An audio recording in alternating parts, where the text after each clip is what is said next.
देखिए जी, आपके पास में म्यूचुअल इंडक्टेंस का मतलब होता है, म्यूचुअल इंडक्टेंस का मतलब दो कॉइल है, एक प्राइमरी एक सेकेंडरी। प्राइमरी के अंदर से अगर चेंजिंग करंट फ्लो हो रहा है तो सेकेंडरी के अंदर प्राइमरी की वजह से कितना फ्लक्स चेंज होएगा या फिर सेकेंडरी के अंदर कितना ईएमएफ बनेगा। आगे बात समझ में। अगर ये डायग्राम ज़्यादा कॉम्प्लिकेटेड लग रहा हो तो दूसरा डायग्राम ये भी बनाकर आ सकते हो। एक बना लो आप प्राइमरी कॉइल, ये आपकी प्राइमरी कॉइल होगी। इसके अंदर मैं करंट दिखा देता हूँ, I1 ऊपर की तरफ फ्लो कर रहा है, इसके नंबर ऑफ टर्न्स N1 वगैरह रहे होंगे, लेंथ इसकी L रही होगी, ठीक है। और एक बना लीजिए आप इसके अंदर सेकेंडरी कॉइल। सेकेंडरी कॉइल को मैं ऊपर से बना देता हूँ, तो ये आपके पास में हो गए दो कोएक्सियल सॉलिनॉइड्स। इसके अंदर मैं करंट बोलता हूँ I2 आ रहा होगा, नंबर ऑफ टर्न्स N2 रहे होंगे, लेंथ दोनों के अंदर सेम रहती है, ठीक है। हाँ, फ्लक्स वगैरह का भी फर्क आएगा ऑब्वियसली। यानी अगर मैं बात कर रहा हूँ प्राइमरी की, मैं बोलता हूँ I1 करंट हो रहा है, जो I1 के अंदर करंट चल रहा है पहली वाली सॉलिनॉइड की वजह से, तो जो फ्लक्स बन रहा होगा वो दूसरे वाले के अंदर बन रहा होगा, ठीक है। और अगर I2 करंट चल रहा है तो जो फ्लक्स बन रहा होगा वो फर्स्ट वाली के अंदर चल रहा होगा। ये होता है मतलब। अब देखो, मैं चाहे पहली के ऊपर दूसरी की वजह से निकाल दूं या दूसरे के ऊपर पहली की वजह से निकाल दूं, मेरे पास नेट आंसर कैसा आएगा, दोनों का सेम ही आएगा। तो हम कोई भी एक नेट को प्रूव कर लेते हैं, किसी भी एक को। पहली की वजह यानी म्यूचुअल इंडक्टेंस 1 2 निकाल लो, या तो आप म्यूचुअल इंडक्टेंस 1 on 2 निकाल लो, या फिर आप म्यूचुअल इंडक्टेंस 2 on 1 निकाल लो। दोनों की वैल्यू कैसी होगी, एग्जैक्टली सेम होती है। देखो, सबसे पहले समझना, अगर मैं पहले की बात करता हूँ, मैं बोलता हूँ पहले की वजह से जो सोलेनॉइड के अंदर मैग्नेटिक फील्ड होगी पहली कॉइल की वजह से, वो होगी μ0 N1 I1, इतनी होती है कोएक्सियल के ऊपर।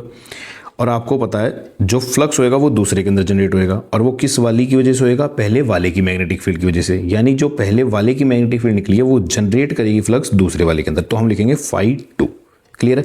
तो इसका फॉर्मूला बनेगा BA, और B1A आ जाएगा। इसके अंदर वैल्यू पुट कर दो, ये बनेगा μ0 I1 N1A। बात समझ में आई। अब आपको पता है ये कौन सा फ्लक्स होता है, ये वो होता है जो एक टर्न के साथ होता है। अब आपको अगर टोटल फ्लक्स चाहिए तो टोटल फ्लक्स के लिए मैं क्या करता हूँ, जितना फ्लक्स आया है ईच टर्न का, इनटू में उसको मल्टीप्लाई कर दो क्या, टोटल टर्न्स के साथ। अगर मैं इसको टोटल टर्न्स के साथ मल्टीप्लाई करता हूँ तो मेरे पास टोटल टर्न्स कितनी आएंगी, देखो ये आएगा μ0 N1 I1A, इनटू में टोटल टर्न्स दूसरे वाले की आएगी N2 आएगी। अब इसके अंदर वैल्यू पुट करो, तेरे को पता है N1 की वैल्यू किसके बराबर होगी, N1/L के, और N2 की वैल्यू किसके बराबर होगी, N2/L के। इसके अंदर वैल्यू पुट करो, मैं N1 की वैल्यू पुट करता हूँ, मेरे पास बनेगा μ0 N1 I1A/L इनटू में N2। ये मेरे पास में क्या आ रहा है, टोटल फ्लक्स निकल कर आया। बात समझ में आई।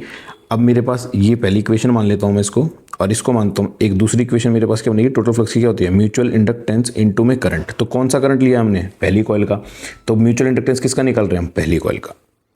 बात समझ में आई।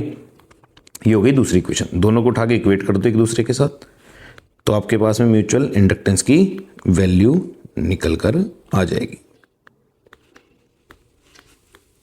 I1 से I1 खत्म हो गया, तो आपके पास में म्यूचुअल इंडक्टेंस 1 ड्यू टू 2 निकल कर आया है, μ0 N1 N2 A/L।